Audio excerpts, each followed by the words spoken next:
And joining us live from Limpopo is our ANN7 reporter Lemogang, where Ramaphosa was addressing those in attendance. Lemogang, you were there. It seems like quite a surprise announcement from the Deputy President regarding his A-team that he has chosen. What were the reactions on the ground when they first heard it?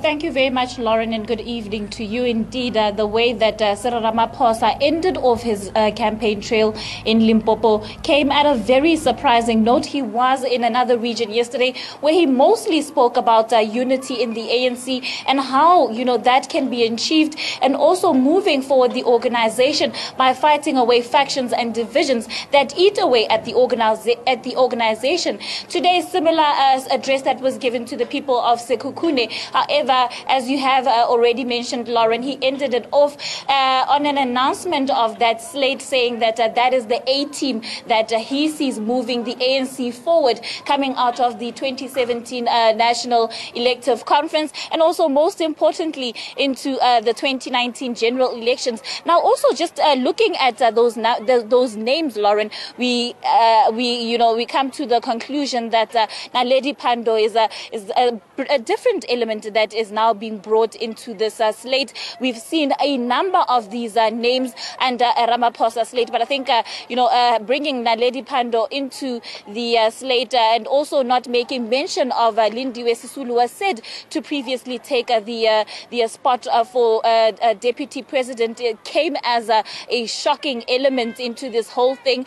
At this point, people are still not saying much about that, but when we spoke to the regional chairperson of Sekhukhune, he did make mention that they do not dictate to the branches when it comes to leadership names, and therefore will accept whatever the branches will be saying at this point. And that is the kind of reaction that is coming from this region. So as it stands, Ramaphosa took everyone by surprise, because this is the first time that he has come out publicly announcing his own slate. And so I think a lot of branches, a lot of branch members, his supporters, or other people, the analysts and spectators out there, are still going to be deliberating on this. But I think, however, just this mention for the first time on a public platform just gives the succession race a different shape and form at this point. Indeed, it does. Lemogang, thank you so much for that update there from Limpopo. Let's turn now to our in-studio guest to further deliberate and debate this. So we have Ms. Kim Heller, who is a political analyst, as well as Sebo Kadima,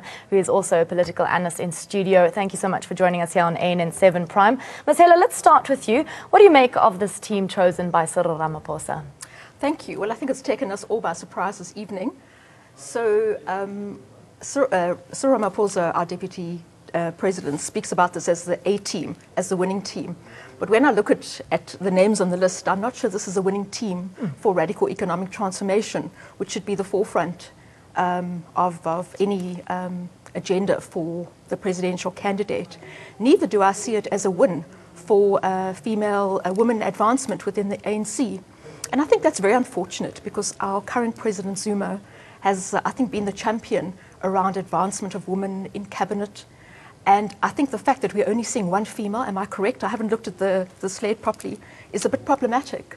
What I'm also seeing is this is not a winning slate for the youth of this country.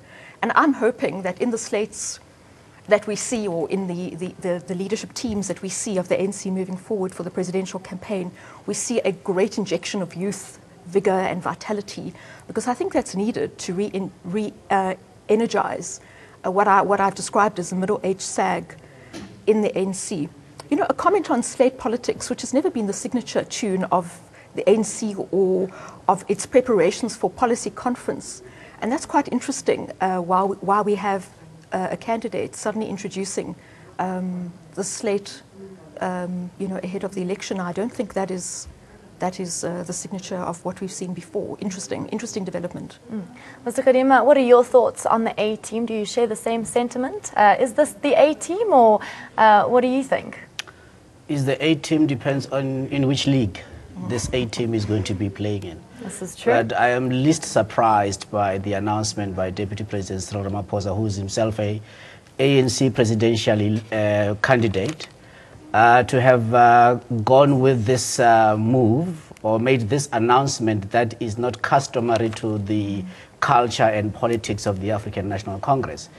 But the reason I'm the least surprised is because I have always contended for a long time that here we have an outsider who just happened to have been around a little bit long, but he has always been an outsider. So in terms of, I think, his understanding of the genetic code of the African National Congress, it's something that I have always doubted. It is the first time ever that you can have the candidate himself now not only trying to promote himself, but trying to promote others. There is an old time-tested rule. Anybody can promote anybody other than themselves. When you are third party, it carries more weight. You spend less resources than when you try and do self-promotion, which is what this presidential candidate for the ANC is doing. Will this be a winning team? Very interesting. He makes the announcement in Sekhukhune region of Limpopo province. It is not necessarily a united region on its own, let alone the Limpopo province is itself not really united. So you're going to see a Limpopo province that goes to conference in December, really based on divisions. So he makes the announcement in that province. I don't know as to how other provinces that are a lot more united than Limpopo will be able to respond and to react. But also when you look at the makeup of what he has termed the winning team, it really is not people that really have got a very strong influence in the provinces from which they come from in terms of the mass appeal. So it's going to be very interesting to see how it is. Very surprising, though, is that Mkhize, whom many had expected that would be the deputy president in this slate, is not there. Should it have been the deputy president or Cyril Ramaphosa announcing a slate? I think that is a strategic blunder that he has committed, and is bound to cost him come the December conference, because there has been this talk that we should not have slate politics, even though slates are unavoidable in this election. But to have a presidential candidate himself declaring that he is for slate politics is a strategic blunder. Now, even though slate politics has always been criticized by the ANC, what is the advantage and disadvantage in doing so? In terms of the slates? Yes. Well, why is it so frowned upon by the ANC? For one simple reason. The formation of slates has been seen that you would be manipulating of the democratic processes, whereby the grassroots really are effectively given a de facto leadership, and that the election or the nomination process becomes nothing other than just administrative. It is not really a democratic process at play. So that's really what has been argued. However, when you look in terms of what has been the case, we look at the 1997 conference in Mafikeng. There wasn't really very much contestation there. There was an agreement by and large as to who would be on the leadership core. Come 2002 in Stellenbosch, again there was no election whatsoever. The very first elective conference of the ANC where there was fierce competition was the Polokwane conference of 2007. That is really for the first time that we saw that there was a lot of fierce competition.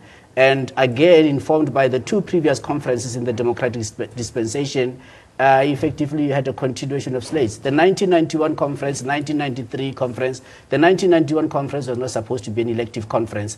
And that's in fact, most of the problems in the ANC today, we can trace them back to the 1991 NGC in Durban, where effectively there was a coup, even though it wasn't said to be a coup, and you now ended up with a pot that is refusing to melt. Because in terms of culture, what is the ANC? What are the traditions that really they are to hold dear? Because they had people coming from various organizations that had been separated by the status, by the apartheid system at the time. So when they now were able to come together and start to function, they were all put together at the same table, but never answered the fundamental question. what is our ideology, what is our value, and what is our system. So political education was supposed to have ensued thereon. Thenceforth, it didn't. And today, when you look at it, they are still lamenting that they never had political education. And hence, I maintain that even if you look at somebody like Cyril Ramaphosa, even though he was Secretary General, he was Secretary General who never contested to be Secretary General. In fact, he was placed, he was put in as a result of the negotiated settlement of 1991 conference. So this is the first time that he's actually competing for or campaigning and contesting for the highest office in the ANC. Any other time he has never done so. In 2012, he didn't have to do any contesting. In fact, he was a beneficiary of the campaign process of the current president, Jacob Zuma. Very interesting indeed. We also have Carl Niehaus, who is a MKMVA spokesman, on the phone line. A very good evening to you. Thank you so much for joining us here on ANN7 Prime. Firstly, what do you make of Ramaphosa declaring his A team, and do you think this is a winning team? Well, obviously it is Comrade Cyril Ramaphosa's perfect right to announce the people that he associates himself with in this contestation in the ANC. It's not for me to make a judgment on the merits of that team. As it is well known, Umkhonto we Sizwe Military Veterans Association has declared our support and our full campaign assistance to Comrade Nkosazana Dlamini Zuma, who we believe is the best candidate for the ANC presidency. But this kind of contestation that is happening in the ANC is a perfectly normal thing. It is a democratic process, and the ANC is in its roots a democratic organization. And yes, it is Comrade Ramaphosa's right to have his team. It is our right to have our team. It is important that we contest on the basis of clear policy positions, and then it is ultimately up to the branches and the delegates that the branches are nominating, with the mandates that the branches give those delegates, to decide at the National Elective Conference who will be the future leaders of the African National Congress. That is a healthy process. The one thing that I must emphasize is that it is extremely important that we conduct this whole campaign in a manner that it will help us to keep the African National Congress united and together, that we do not unnecessarily undermine each other, and that we remember that we are not fighting in different political parties. We're here in one political party, and we are contesting with each other here as comrades. Today we had a very, very good lecture on Comrade Owa Tambo by President Jacob Zuma and Kagiso.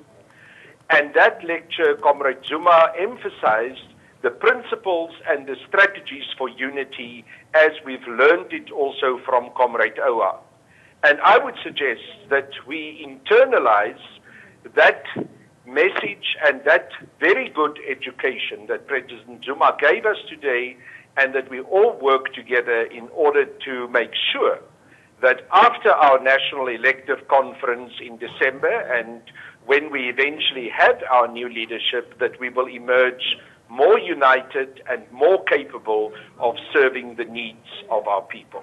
Now, Mr. Niehaus, after Cyril Ramaphosa has come out with slate politics, do you foresee presidential candidates, other presidential candidates, selecting their own personal teams and turning to slate politics after this? Well, you know that we would like to avoid really slate politics. What we have, also from the side of Comrade Nkosazana Dlamini Zuma, is that we have a preferred team of the top national officials that we suggest that will make up the most competent and the best group to work with her. So it is up to any of the candidates who are part of this contestation to do the same and to announce who they would like to work with. But as I've emphasized to you, ultimately this is going to be a decision of the branches, and the final election of what happened may look different from what the announcements are now by the campaigns of presidential hopefuls. Mr. Niehaus, thank you so much for your comments there. That was Carl Niehaus, MK MVA spokesperson on the phone. And turning back to our in-studio guest, Mr. Kadima, Kingmaker David Mabuza, who is where Mpumalanga has 736 delegates to the conference, was left out of Team Ramaphosa. What do you think this impact will have? I wouldn't be surprised that he was probably approached prior to this announcement being made, and that he declined to go on to Deputy President Ramaphosa's slate. So, you know, the fact that it's taken him this long, I think that is because he was approached. I think for a long time now, there's been talk that he's probably going to be the kingmaker before even it was officially announced that is the second largest province that will be taking delegates to this elective conference in December. So I wouldn't be surprised. I wouldn't be surprised that people like Supra Mahumapelo, the Premier of Northwest, was also approached, nor as the Premier of Free State, who himself would have been approached to try and see if they can come onto into this slate, and probably they declined. So if anything, you can pretty much, I think, work out as to what now the power balance is. It would appear to me that they have made a preliminary assessment on the nominations that have been coming in, which are not yet audited. And based on those nominations, they were buoyed to think that, look, they are in the lead, therefore now it's safe, I think, to break with the pack and with the tradition, and for him as the presidential candidate to say, this is my team and I would like you to go with this team. I'm campaigning not just for myself, but for them as well. You know, will that really have enough currency to have him elected president of the ANC in December? I'm very doubtful, because those individuals, when you look at them, the amount of work that they would now have to do in the various provinces is so much more. You look at somebody like the SG of the ANC now, Gweta Mantashe. You know, I'm not so much sure that he can have influence beyond certain regions in the Eastern Cape, not even the Eastern Cape as an entire province. But I'm not so sure that, you know, his influence, and in terms of being able to mobilize and galvanize support for this slate, can go beyond Eastern Cape, or as I say, even certain regions in Eastern Cape. So there's, again, I think there is a weakness there, and I'm not so sure that they can be able to achieve unity. But look, there are two contenders in this election: Deputy President Cyril Ramaphosa, Dr. Nkosazana Dlamini-Zuma. It's a two-horse race. The others have always maintained they are there for entertainment value. I can't see them being able to garner enough nominations to even be able to really sign that nomination form. Now, Ms. Heller, there were rumors stating that Ramaphosa would choose Lindiwe Sisulu as his deputy. However, it has come out now that instead he has chosen Naledi Pandor. What do you make of this? I think that is probably the one thing that we shouldn't be surprised about, because I think, unfortunately, Lindiwe Sisulu damaged her own campaign through a very negative campaign, and I think through a lack of resonance on the ground. But I think coming back to the question of the celebration of contestation, which I think is healthy, and I think it's great, and something that's in the tradition of the ANC and welcomed by it. I think things are not as fixed as we may see, as they may appear now, and we could still see a reconfiguration. I think we mustn't forget that the kingmaker in December are the branches, and they could come up with something completely different to what we're imagining right now and what we're seeing right now. There could be a floor nomination that completely changes the mix, and that person can actually emerge triumphant. I just want to make one comment about this slate. I think it's quite weak, and I don't see it as the winning team, and I'm still trying to figure out why these people have been selected, because from my reading of the politics provincially, I don't think that he is attracting people who have real value and credibility on the ground. Who do you think he is trying to attract? You know, I'm not sure now. You know, there's been an interesting debate in the media about him trying to position for 2019 and appealing to a broader base than just the ANC delegates. And that's an interesting debate if he's trying to appeal to South Africa more generally. However, the first hurdle in his race is going to be December. And I personally cannot see that this team is going to take him over past the winning line. Look, I think the fundamental weakness with this slate as announced, including even with the candidate himself, Deputy President Cyril Ramaphosa, is that they have not spoken whatsoever about the policy recommendations from the National Policy Conference and be able to articulate how they are going to implement in minute detail those policy recommendations which are to be adopted in December. It's one thing to say you are elected. Once you are elected, there is this set of policies which will then have been adopted duly so by the conference.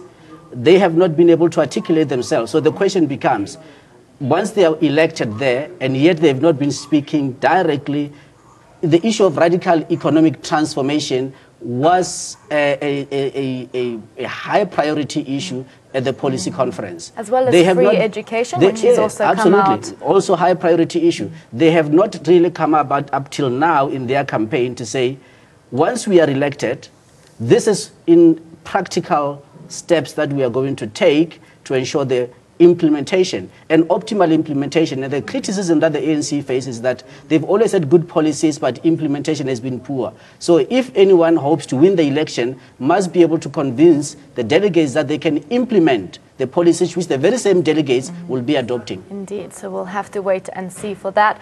Ms. Kim Hela, thank you so much for your time here, as well as Kadima. Always appreciate your time here on ANN7. Thank you so much.